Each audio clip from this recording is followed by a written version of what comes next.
दुनिया के सबसे बड़े लोकतंत्र का मंदिर हमारा संसद भवन, जहां गृह मंत्री अमित शाह न सिर्फ झूठ बोल रहे हैं बल्कि गालियां दे रहे हैं। आप खुद सुन लीजिए। तो मैंने सोचा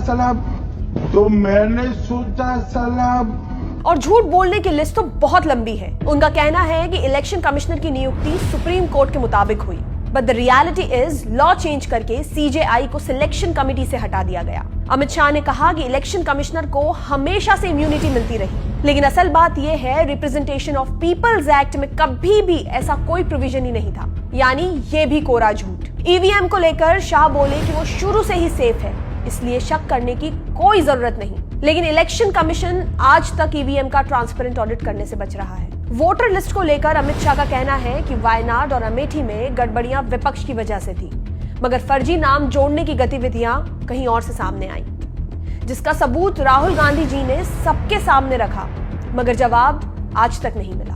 अमित शाह ने दावा किया कि इंटेंसिव रिवीजन से घुसपैठिया मतदाताओं की पहचान की गई, लेकिन जब जांच हुई the fact were pretty clear. ऐसे वोटर 400 से भी कम निकले और उनमें भी ज्यादातर नेपाली नागरिक थे, नॉट बांग्लादेशी, और नाम काटे गए लाखों लोगों के। अमित शाह यहां नहीं रुके, उन्होंने वोट चोरी के मुद्दे को विपक्ष के हारने पर उठने वाला मुद्दा बताया।